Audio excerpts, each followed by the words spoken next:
The secret government is an interlocking network of official functionaries, spies, mercenaries, ex-generals, profiteers, and super patriots who, for a variety of motives, operate outside the legitimate institutions of government. Presidents have turned to them when they can't win the support of the Congress or the people, creating that unsupervised power so feared by the framers of our Constitution. Just imagine that William Casey's dream came true. Suppose the enterprise grew into a super-secret, self-financing, self-perpetuating organization. Suppose they decided on their own to assassinate Gorbachev or the leader of white South Africa. Could a president control them?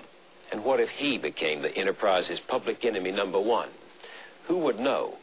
Who would say no? Iran, 1953. The CIA mounted its first major covert operation to overthrow a foreign government. The target was the Prime Minister of Iran, Mohammad Mossadeq. He held power legitimately through his country's parliamentary process, and he was popular. Washington had once looked to him as the man to prevent a communist takeover. But that was before Mossadeq decided that the Iranian state, not British companies, ought to own and control the oil within Iran's own borders. When he nationalized the British-run oil fields, Washington saw red. The Secretary of State, John Foster Dulles, and his brother Alan, director of the CIA, decided with Eisenhower's approval to overthrow Mossadeq and reinstate the Shah of Iran. The mobs paid by the CIA and the police and soldiers bribed by the CIA drove Mossadeq from office. Crown Prince Abdullah greets the Shah as he lands at Baghdad airport after a 7-hour flight from Rome. The King of Kings was back in control and more pliable than Mossadeq. American oil companies took over almost half of Iran's production. U.S. arms merchants moved in with $18 billion of weapon sales over the next 20 years. But there were losers. Nearly everybody in Iran of any importance has had a brother or a mother or a sister or a son or a father tortured, jailed, deprived of property without due process. I mean, an absolutely buccaneering dictatorship in our name that we supported. SAVAK was created by the CIA. SAVAK, the Shah's secret police, tortured and murdered thousands of his opponents. General Richard Secord and Albert Hakim, whom we met earlier, were among those who helped supply the Shah's insatiable appetite for the technology of control. But the weapons and flattery heaped by America on the Shah blinded us to the growing opposition of his own people. They rose up in 1979 against him.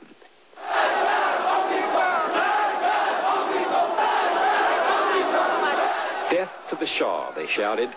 Death to the American Satan. Khomeini is a direct consequence, and the hostage crisis is a direct consequence, and the resurgence of the Shia is a direct consequence of the CIA's overthrow of Mossadeq in 1953. Looking back, it's stunning how easily the Cold War enticed us into surrendering popular control of government to the national security state.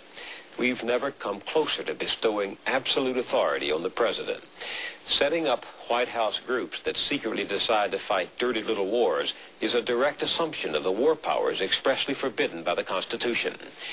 Not since December 1941 has Congress declared war. Since then, we've had a police action in Korea, advisors in Vietnam, covert operations in Central America, peacekeeping in Lebanon, and low-intensity conflicts going on right now from Angola to Cambodia. We've turned the war powers of the United States over to where we're never really sure who, or what they're doing, or what it costs, or who is paying for it.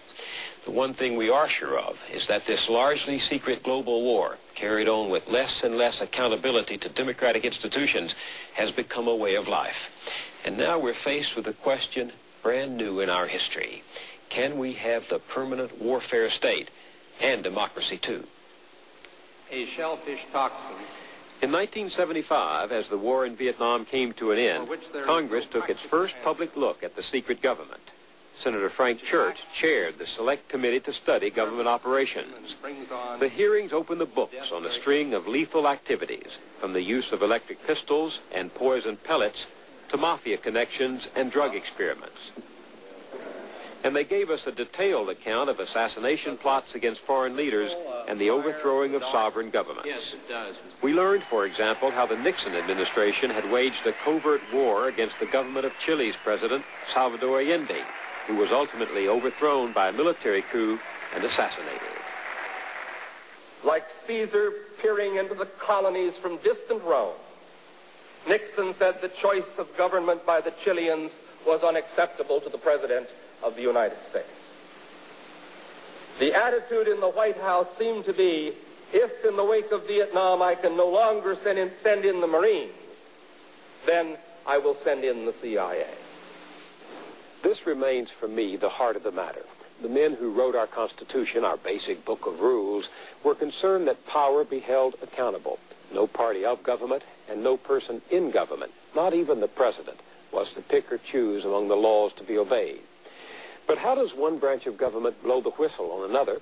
Or how do the people cry foul when their liberties are imperiled if public officials can break the rules, lie to us about it, and then wave the wand of national security to silence us?